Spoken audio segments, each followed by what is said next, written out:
Boa noite, meus irmãos. Vamos começar o nosso evangelho de hoje. E hoje eu quero trazer um tema muito interessante, muito importante para todos nós. Reforma íntima através dos pensamentos e do autoconhecimento. Como nós conseguiremos colocar tudo isso em ação, em atitudes no nosso dia a dia, através dos pensamentos e do autoconhecimento, e assim fazer a nossa reforma íntima. Primeiro, nós vamos falar um pouquinho do pensamento. O que seria o pensamento? Nada mais do que energia em trânsito, né? Se a gente for analisar, tudo que nós temos ao nosso redor, emocional, material, tudo isso surgiu do pensamento. Uma mesa, uma cadeira, uma casa, tudo isso primeiro teve que existir no pensamento de alguém para que depois realmente se concretizasse no nosso meio. E o conhecimento, livros, tudo isso surgiu primeiro no pensamento. Então o pensamento, ele é uma coisa muito importante, que nós podemos tanto usar para o nosso bem, como também para o nosso mal. E aqui nós estamos pensando em quê? Mudar aqueles pensamentos negativos que ainda temos, aqueles pensamentos que nos travam a fazer, a agir de forma positiva. E como que nós podemos fazer isso? Através do autoconhecimento, que também não é fácil, né? Se conhecer não é fácil.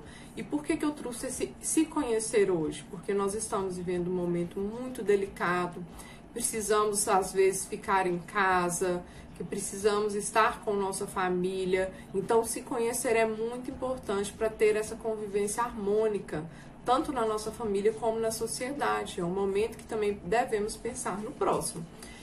Santo Agostinho, no Livro dos Espíritos, ele traz a seguinte frase: o conhecimento de si mesmo é a chave do progresso individual. Por quê? Quando eu me conheço, eu evoluo. E quando eu evoluo, eu também ajudo o meu próximo a evoluir. E aí, o que eu tenho que pensar quando eu falo na palavra autoconhecimento?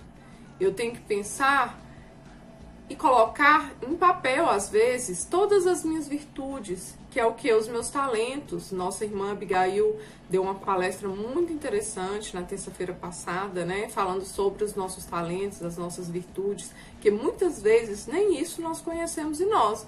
Então, o autoconhecimento, o refletir, vai trazer isso também. Conhecer as nossas virtudes, de fato, o que realmente é bom em mim, o que realmente eu posso colocar em prática para ajudar o próximo, me ajudar. E eu tenho também a questão dos vícios, dos problemas, que são aquelas coisas que ainda nós precisamos mudar em nós. Anotar tudo aquilo em um caderno é muito importante. Por quê? Porque através do conhecimento do que eu tenho de ainda negativo, dos meus vícios, fica mais fácil de mudar, não é verdade? E aí, muitas vezes, é aí onde a maioria de nós travamos. Às vezes até nós sabemos o que nós temos de negativo. Mas como que eu vou fazer para mudar isso? É justamente saindo dessa questão de se culpar, da culpa sem modificação. A culpa, ela serve muitas vezes para nós mudarmos a direção. Não existe nenhum ser humano na face da Terra que nunca errou, porque o erro, ele é uma oportunidade de aprendizado. Quem muito erra, muito aprende. E aí, como é que eu vou fazer isso? Todos nós temos os nossos monstros internos, que são esses vícios. Então, nós vamos domar esses vícios. Não é que nós vamos conseguir eliminar eles de uma só vez, mas nós vamos domando, né? Cada vez que eu me vejo cometendo alguma coisa ruim, eu vou começar a refletir mais, a pensar mais nisso, porque eu já anotei, eu consegui verificar que aquilo realmente existe em mim. E aí eu vou saber lidar melhor com aquela situação.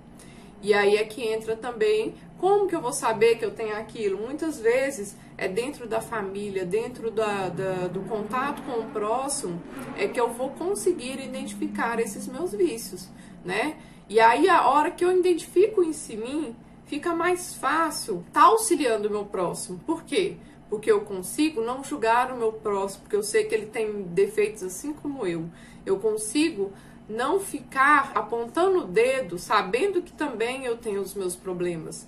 Então eu consigo o quê? Auxiliar o meu irmão, sem julgar. Aí entra a questão das ideias, a questão do auxílio e não do julgamento, que é muito importante também. E aí, quando a gente fala de conhecimento, nós também temos esse conhecimento emocional, que é importante para gerenciar a nossa vida emocional, e temos o conhecimento intelectual, que é o que nós adquirimos também junto com o nosso próximo, através de leituras, através do estudo, seja da doutrina espírita ou de outro estudo também, né? Que hoje, graças a Deus, nós temos muitos meios para conseguir o conhecimento. E o conhecimento, ele é muito bom, mas aí tem uma questão muito importante. Como que eu estou usando o meu conhecimento? Como realmente eu estou colocando em prática? Porque o conhecimento, ele tem que estar aliado ao bem. Porque se eu sou uma pessoa que tem conhecimento e utilizo ele para o mal, nós sabemos aí, podemos verificar isso na política. Muitas vezes temos muitas pessoas inteligentes, só que infelizmente às vezes utilizam como uma ferramenta ruim e acaba trazendo muitas coisas negativas. Então, o conhecimento de mim mesmo, aliado ao conhecimento externo, tem que estar também tem que ser utilizado com sabedoria. Que a partir do momento que eu tenho sabedoria para colocar o meu conhecimento em prática, é onde eu consigo mudar os meus pensamentos e efetuar a tão sonhada reforma íntima. E por isso eu quero trazer as palavras de Jesus, quando ele fala: vigiai e orai, é justamente isso, para que a gente se conheça, porque quando eu estou me conhecendo, eu estou me vigiando, eu estou olhando aquilo que realmente eu preciso mudar. Então eu preciso me vigiar. É isso que Jesus quis dizer quando ele disse essas palavras. E aí tem uma frase muito interessante que a gente pode colocar aqui também, que é a seguinte: é loucura continuar fazendo a mesma coisa esperando resultados diferentes.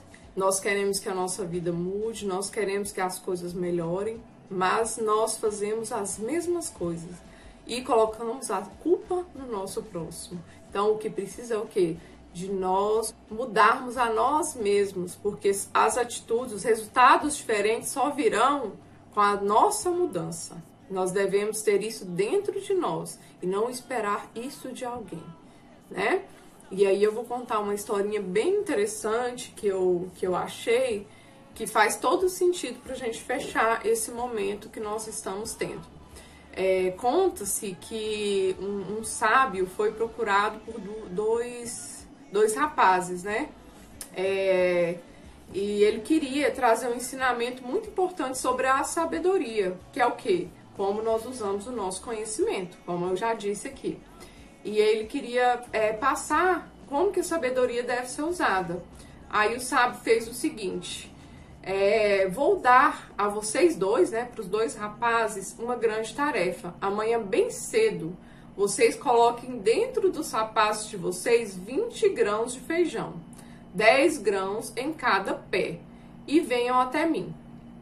Aí ele sugeriu também que logo depois que os rapazes chegassem com os grãos de feijão dentro dos sapatos, que eles iriam subir uma montanha bem alta, né, e até o topo da montanha com esses grãos dentro do sapato. E aí no dia seguinte, os jovens começaram a subir a montanha, né, já o sábio tinha entregado os feijões e eles foram subindo a montanha. Na metade da subida, um deles já estava sentindo muitas dores, já estava se sentindo mal com a caminhada. Os pés já estavam doloridos, ele já reclamava bastante das dores. E já sentia aquele desconforto, né? Já o outro agia com naturalidade, como se nada tivesse acontecido. Ele estava bem, ele não estava sentindo nenhuma dor. E ao chegarem ao alto da montanha, um estava marcado pela dor, o seu rosto já estava assim com aquele semblante dolorido, né? E o outro estava sorridente, né? E o outro ficou sem entender e perguntou: como que você conseguiu realizar essa tarefa com tanta alegria no coração e para mim foi tão torturante? O que aconteceu? Aí o outro companheiro respondeu: meu amigo, ontem à noite eu me preparei para essa caminhada. Cozinhei os grãos de feijão hoje de manhã e depois coloquei dentro do sapato. O mestre nos deu os 20 grãos, 10 em cada sapato, mas não disse em que condição deveriam estar esses grãos. E realmente ele foi muito sábio, né? Porque o que acontece? Quantas vezes as soluções estão tão fáceis ao nosso redor e nós colocamos tanta dificuldade, né? E aí essa história, ela mostra muito bem isso. Será que nós estamos usando o nosso conhecimento com sabedoria? Então, gente, essa é o que eu queria deixar essa lição, né? Que nós saibamos usar o nosso conhecimento com sabedoria, nos conhecer para que modifiquemos os nossos pensamentos e, consequentemente, as nossas atitudes em prol da reforma íntima. Queria agradecer muito por essa oportunidade, espero que todos tenham gostado desse instante. Fiquem todos com Deus, um grande abraço para todos. O mundo está acabado. Preste atenção, a vida tá passando bem na sua frente.